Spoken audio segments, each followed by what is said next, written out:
Finally Dharmendra Pradhan గారు resign చేశారు. అసలు ధర్మేంద్ర ప్రధాన్ రిజైన్ చేయడానికి నీటికి ఈ సిజేపీ ప్రొటెస్ట్ కి లింక్ ఎట్లా ఉంది మనం అనలైజ్ చేద్దాం. అసలు ధర్మేంద్ర ప్రధాన్ గారు ఏం చేసిండ్రు అంటే ఔరంగజేబు, అక్బరు, బాబరు వీళ్ళ చరిత్రను తీసేసి ఛత్రపతి శివాజీ మహారాజ్, రాణా ప్రతాప్, చిత్తోడ్, రాజ్పూత్లు వీళ్ళ చరిత్రను, వీళ్ళ వీరోచిత పోరాటం ఆన్ ద ముఘల్స్ చెప్పిండు. వాటిని మన ఎడ్యుకేషన్ సిస్టంలో ఇన్కల్కేట్ చేసింది. భారతదేశానికి స్వతంత్రం వచ్చిన తర్వాత నెహ్రూ టైంలో ఒక ముస్లిం వ్యక్తి మన దేశానికి ఎడ్యుకేషన్ మినిస్టర్గా ఉన్నాడు. ఆ తర్వాత ఇందిరా ఆయన కూతురు ఒక కమ్యూనిస్టులకు వాళ్ళ త్రూ తన కుర్చీని కాపాడుకోవడం కోసం, ప్రైమ్ మినిస్టర్ పదవి కోసం ఆమె కమ్యూనిస్టుల చేతిలో మన ఎడ్యుకేషన్ సిస్టమ్ పెట్టడం వల్ల ఈ కమ్యూనిస్టులు అంతా కూడా ముస్లిమ్స్ చేసిన వైట్ క్రైమ్స్ అన్నింటిని వైట్ వాష్ చేసుకోవచ్చు. అంటే అక్బర్ చేసిన క్రైమ్స్ ని వైట్ వాష్ చేసుకుంటూ అక్బర్ ఒక హిందువుల కోసం ఇది చేసిండు, అది చేసిండు అని చెప్పేసి ఒక వైట్ వాషింగ్ సిస్టమ్ తోని మన ఎడ్యుకేషన్ సిస్టమ్ లో మొత్తం ముఘల్ అట్రాసిటీస్ ని తీసే ప్రయత్నం చేసింది. వీళ్ళు 70 సంవత్సరాలుగా చేసిన కష్టాన్ని ధర్మేంద్ర ప్రధాన్ వచ్చేసి మొత్తం హిందువులు ఎట్లా వీరోచితంగా పోరాటం చేసిండ్రు, భారతదేశాన్ని హిందూ దేశం ఎట్లా కాపాడిండ్రు, సనాతన ధర్మం కోసం, హైందవి స్వరాజ్యం కోసం వీళ్ళు ఎట్లా చేసిండ్రు అనేది తెచ్చేంత దమ్ము ఒక హిందువుకి ఉంటదా, ఉండొచ్చా, ఉండకూడదు. ఎందుకంటే వాళ్ళ 70 సంవత్సరాల కష్టాన్ని మొత్తం ఈయన వచ్చేసి 12 సంవత్సరాల భారతీయ జనతా పార్టీ కార్యకాలంలో మొత్తం మీ నాగరికతను, మీ గొప్ప చరిత్రను అంతా మీరు పిల్లలకు నేర్పించుకుంటే ఆ పిల్లల్ని రేపు ముస్లింలుగా, క్రిస్టియన్లుగా ఎట్లా కన్వర్ట్ చేయాలి, హిందుత్వానికి దూరంగా నాస్తికులుగా ఎట్లా తయారు చేయాలి.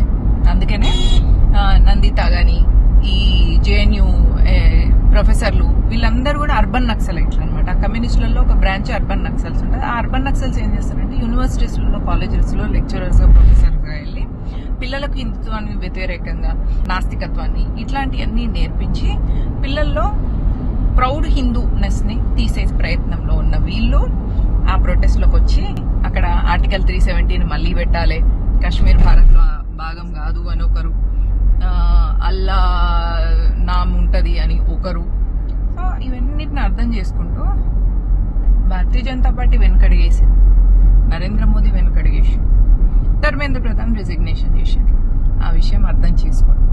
మనం వెనకడిగేసి ముందుకు వెళ్లాల్సిన సమయం ఇది ఒకటి. రెండో విషయము, మనము 2014లో ఒక ఛాయ్ అమ్ముకునే మధ్యతరగతి వ్యక్తిని, భారతీయ జనతా పార్టీ అనే ఒక సిద్ధాంతం కలిగిన పార్టీని అధికారంలోకి తెచ్చి మనం యుద్ధం అంటే మన శత్రువుకి ఛాలెంజ్ చేసినాం. మేము యుద్ధం చేసి మా నాగరికతను, మా దేశాన్ని, మా ధర్మాన్ని, మా దేవాలయాలని కాపాడుకుంటామని. అందుకే మనం రామ జన్మభూమిని కట్టించుకున్నాం. 370 ఆర్టికల్ని రిపీల్ చేసి కశ్మీర్ని భారత్లో భాగంగా పర్మనెంట్ గా చేసుకున్నాం. ఇంకా దేశ విచ్ఛిన్నకర శక్తులన్నిటికీ ఛాలెంజ్ చేస్తూ ఫారెన్ FRCAs కూడా మనం అమెండ్ చేసినాం. అంటే ఫారెన్ ఫండ్స్ రావాలి అంటే ఖచ్చితంగా రూల్స్ ఫాలో అవ్వాలి అనే స్థితికి తీసుకొచ్చాం. సో మనం యుద్ధం షురూ చేసినాం. ఈ యుద్ధాన్ని కంటిన్యూ చేయాలి అన్నా, మన పిల్లలు రేపు జై శ్రీరామ్ అనాలన్నా, హిందువుగా జీవించాలి అన్నా మనము భారతీయ జనతా పార్టీకి, నరేంద్ర మోదీకి ఎప్పుడు మనం మద్దతుగా నిలబడాలి. కాంగ్రెస్ అంటే దేశద్రోహ పార్టీ అని, కాంగ్రెస్ అంటే కాంగ్రెస్ అని, కాంగ్రెస్ అంటే పాకిస్తాన్ సపోర్టర్ అని, కాంగ్రెస్కి ISIకి, పాకిస్తాన్ ISIకి పెద్ద తేడా లేదు అన్న విషయాన్ని మనం తెలుసుకొని ఎక్కడైనా కూడా రీజనల్ అండ్ కాంగ్రెస్ పార్టీని దూరం పెట్టి బీజేపీకి మద్దతుగా నిలబడడం తప్ప మనకు వేరే ఆప్షన్ లేదు. ఎందుకంటే మనం యుద్ధం ఆల్రెడీ స్టార్ట్ చేసినాం.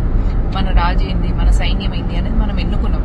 ఇప్పుడు మనం సైన్యాన్ని, రాజును పక్కన పెట్టి వేరే సైన్యంలోకి వెళ్తే అక్కడ మనల్ని యాక్సెప్ట్ చేయరు, ఇక్కడ మనల్ని యాక్సెప్ట్ చేయరు, మనకి ఫ్యూచర్ ఉండదు. జాగో హిందూ జాగో, stand with Modi, stand with BJP, stand with desham, stand with dharmam. Jai Hind, జై భారత్.